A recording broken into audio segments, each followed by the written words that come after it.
একটা সেতুর ছবি দেখাবো, দেখুন সেই সেতুটা দেখে ভয় পাবেন আপনিও। ঠিক এরকম অবস্থা, এই বিপজ্জনক সেতুর ওপর দিয়েই পারাপার করতে হচ্ছে। নড়বড়ে সেতু দিয়ে স্বাভাবিকভাবেই ঝুঁকির পারাপার, কারণ যখন তখন যে কোনো বিপদ হতে পারে। তারপরেও এই সেতু দিয়েই যাতায়াত করতে হচ্ছে। কেন করতে হচ্ছে? কারণ ভরসা একমাত্র এই ভাঙা সেতুটাই। এটা বৃন্দাখালীর উত্তরাভাগ খালের সেতু, আর এটাই মরণ ফাঁদ হয়ে গেছে। আগে সাধারণ মানুষ যারা নিত্য যাতায়াত করেন, সব থেকে বেশি ভুক্তভোগী, তারা কি বলছেন দেখি। দীর্ঘদিন থেকে আসছি, বহুত সমস্যা হচ্ছে। কখনো কখনো বলছে হবে, কখনো কখনো বলছে হবে না। এই ভেঙে টেঙে গিলে এই যে ব্রিজটা কখনো কখনো বাঁশ দিয়ে সারাসারি হয়, এতে থেকে সমস্যার সমাধান হচ্ছে না। ওদের কেউ আসতে পারছে না, অনেক স্কুল বাচ্চারাও আসতে পারছে না। এবারে একটা ছোটখাটো বাজার আছে, বাজারও লোক ঠিক মতন বাজার ঘাট করেও কিনে কাটে খেতে পারছে না। দীর্ঘদিন ধরে এই সমস্যা, 20-25 বছর হয়ে যাচ্ছে এই দীর্ঘদিন এই জিনিসটা হয়ে যাচ্ছে। কত মানুষ পড়ে যাচ্ছে, কত মানুষের ফোন পড়ে যাচ্ছে। যখন গাড়ি পাল্টি খেয়ে যায় তখন ফোন পকেট থেকে পড়ে যাচ্ছে। তারপরে হচ্ছে গিয়ে ভ্যান পার করাতে পারছে না, কোনো গাড়ি পার করাতে পারছে না, লোক যেতেই পারছে না। হাত ধরে ধরে লোক পার করে দেয়, এরকম ভাবে সমস্যা, বিরাট সমস্যা। মানে কি, লোক ডাক্তারখানা পর্যন্ত আসতে পারছে না।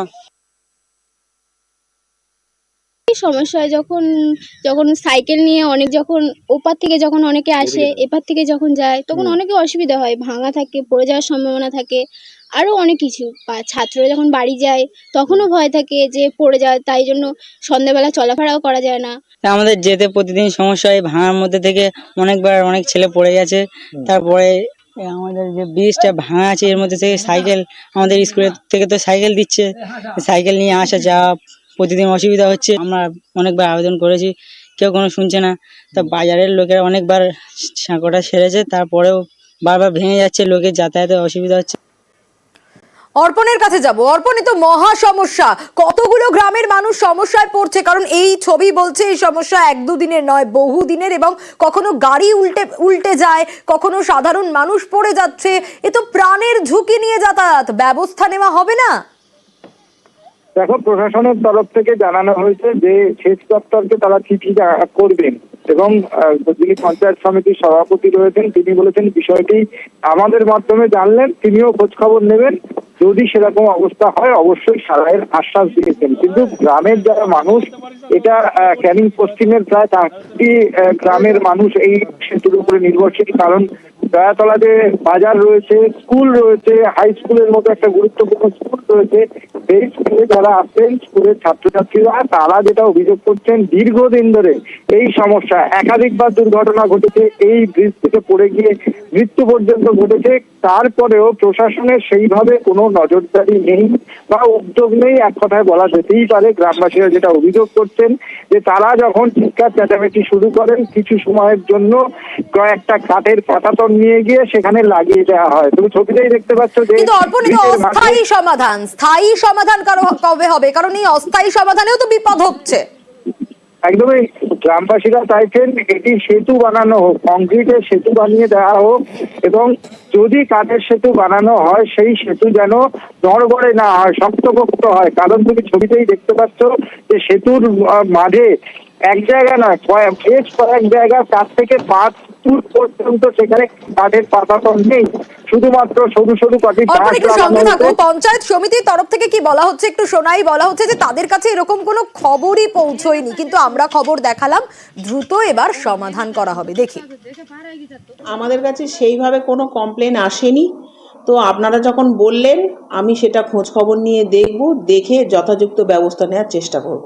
প্রশাসনের সঙ্গে কথা বলে সেটা আমরা চেষ্টা করব, আমাদের তরফ থেকে যতটুকু করার আমরা করে দেব। দেখুন, কাজ তো মাননীয় মুখ্যমন্ত্রী মমতা বন্দ্যোপাধ্যায় বহু উন্নয়নমূলক কাজ করছে, এটাও থেমে থাকবে না, এটাও হয়ে যাবে। আপনি যখন বললেন, আমরা সেটা খবর নিয়ে দেখে আমরা চেষ্টা করছি। আমরা খবর দেখাই আপনাদের সমস্যা সমাধানের জন্য, এবং আমরা সব সময় দৃষ্টি আকর্ষণের চেষ্টা করি যাতে সমস্যাগুলোর সমাধান হয়। অর্পণ, ইনি বলছেন খবরই আসেনি, এত বছর ধরে একটা সমস্যা, সাধারণ মানুষ কেউ কোনো অভিযোগ জানায়নি। একদমই, পঞ্চায়েত সমিতির সভাপতি তিনি যেটা বললেন যে তাদের কাছে কোনো অভিযোগ আসেনি।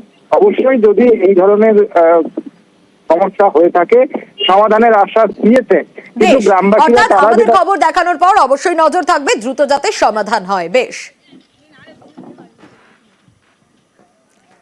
বারুইপুরের ছবি তো দেখলেন, এবার দেখাবো আরেকটা ছবি। শীতলকুচির ছবিটা দেখুন। এখানেও ভাঙা সেতুতেই ঝুঁকির যাতায়াত। শীতলকুচিতে ডাম্পারের ভারে সেতু ভেঙেছে, কিন্তু এই সেতু দিয়েই নিত্য পারাপার করতে হচ্ছে। পঞ্চায়েতে ভাঙা সেতু মেরামতির দাবি জানাচ্ছেন গ্রামবাসীরা, কিন্তু কবে হবে সমাধান, গ্রামবাসীরা কি বলছে আগে সেটা দেখি। ব্রিজটা যেভাবে ভেঙে গেছে, আমিও যেভাবে উঠে আসলাম, কোনো কারণে আমিও দুর্ঘটনার মধ্যে পড়ে যেতে পারতাম। যত দ্রুত এটা সম্ভব ঠিক করলে ভালো হয় আর কি। ঠিক বলতে গেলে নতুন করে এটা মেরামত করতে হবে, নতুন ব্রিজ তৈরি করতে হবে। সরকারের পক্ষ থেকেও এখানে স্থানীয় প্রশাসন যারা আছে তারা কি করছে কোনো রকম খবর নেই। দীর্ঘদিন হয়ে গেল, এটা কবে ঠিক হবে? এটা তো একটা গোসাইহাট থেকে ভাবের থানার একটা যোগাযোগের একটা অন্যতম রাস্তা আর কি, যোগাযোগের অন্যতম সেতু এটা। রাজেশ রয়েছে আমার সঙ্গে। রাজেশ, কবে সমাধান হবে? যে ছবিটা আমরা দেখাচ্ছি এ তো এক কথায় ভয়ানক। দেখো, একদমই তাই।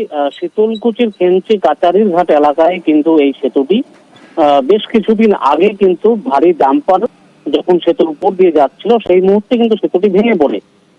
তারপর থেকেই কিন্তু সেতু ভেঙে পড়ার পর কোনো যোগাযোগের বিকল্প কোনো কিছু না থাকায় কিন্তু এই ভাঙা সেতুর উপর দিয়েই জীবনের ঝুঁকি নিয়ে যাতায়াত করতে হচ্ছে, এবং এই যাতায়াতের করার সময় কিন্তু অনেক ক্ষেত্রে দুর্ঘটনার মুখোমুখিও হচ্ছেন সাধারণ মানুষ। তাদের দাবি যে তারা স্থানীয় প্রশাসনকে জানিয়েছেন তারা যেন দ্রুত এই বিষয়ে উদ্যোগ গ্রহণ করে এই ভাঙা সেতু মেরামত করা হয় কিংবা নতুন করে সেখানে নির্মাণ করা হয়।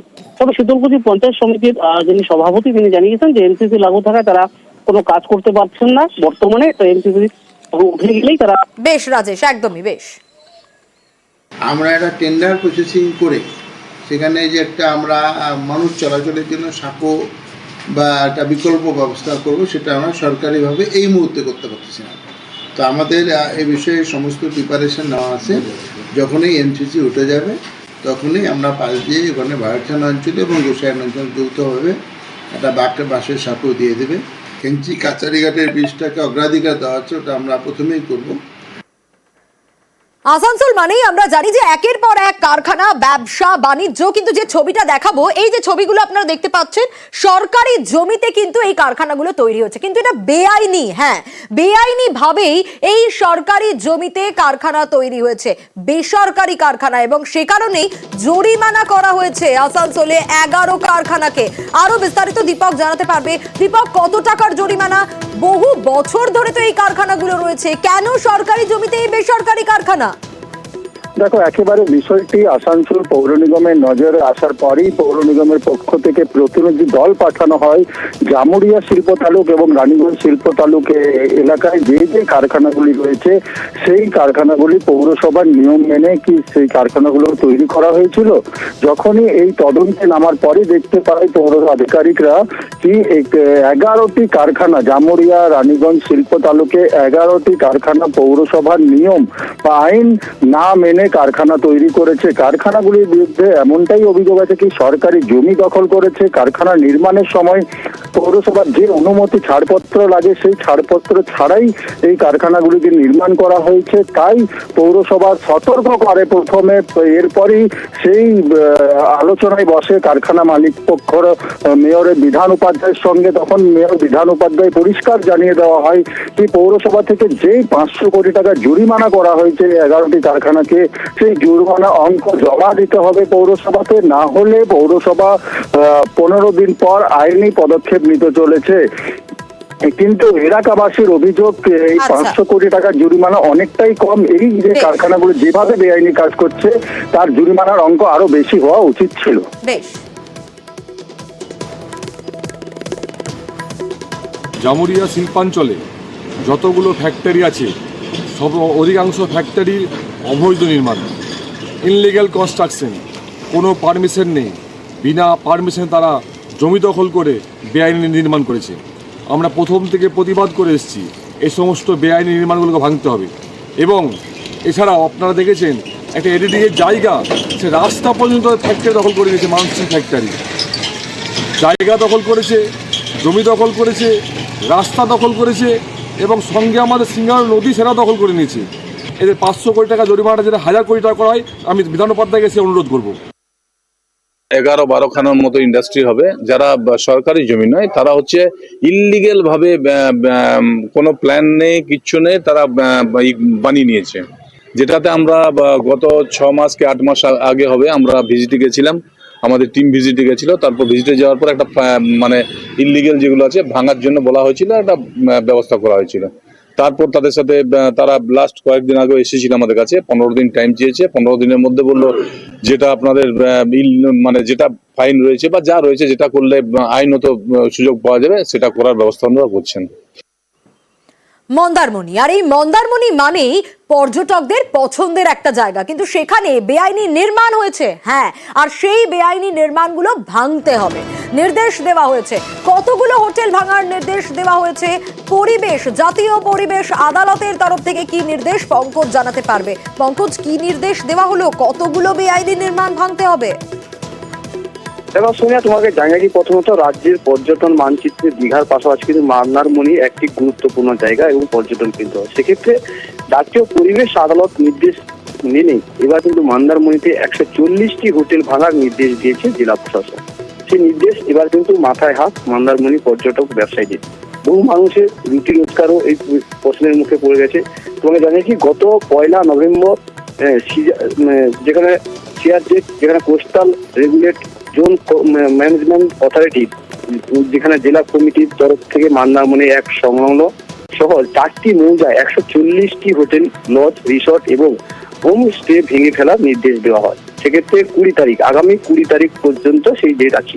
সেক্ষেত্রে এই হোটেল অ্যাসোসিয়েশন এবং হোটেল মালিকরা তারা কিন্তু হাইকোর্টের দ্বারস্থ হয়েছে, যেখানে 140টি বেআইনি নির্মাণ ভাঙতে হবে। বেশ,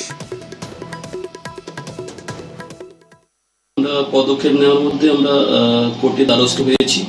স্টের জন্য আমরা অলরেডি প্রেয়ার করেছি, তাতে আমাদের 20 তারিখে আমাদের ডেট আছে। তো আমরা কোর্টের উপরেই আমরা যাচ্ছি, আমরা টোটালি লিগেলের উপরেই যাচ্ছি। আমাদের কালিন্দী 8 নম্বর পঞ্চায়েত এবং পাশাপাশি আরও 2-3টে পঞ্চায়েত, পুরো ইকোনমিটা শেষ হয়ে যাবে। মিনিমাম 50,000 এখানে মানে লোক ডেলি রোজগার করে কামিয়ে খাচ্ছে। তো তার উপরে আমরা পুরো টোটালি মানে একদম মানে যদি ভেঙে দেয়, পুরো ইকোনমি তো শেষ হবেই, মন্দারমণিটা আমাদের মানচিত্রে পৌঁছে যাবে। অনেক আগে থেকে গ্রিন ট্রাইব্যুনালের একটা অর্ডার ছিল, যারা পরিবেশ দূষণ করছে বা সিআরজেটের আন্ডারের মধ্যে যারা নিয়মকানুন না মেনে করেছে নির্মাণ, সেই নির্মাণটা ভেঙে ফেলতে হবে। ইতিমধ্যে 140খানা হোটেলে নোটিশ করা হয়েছে, জেলা শাসক মহাশয় নোটিশ করেছেন। ইতিমধ্যে হোটেলিয়ার অ্যাসোসিয়েশন একটা হাইকোর্টে মামলা করেছেন।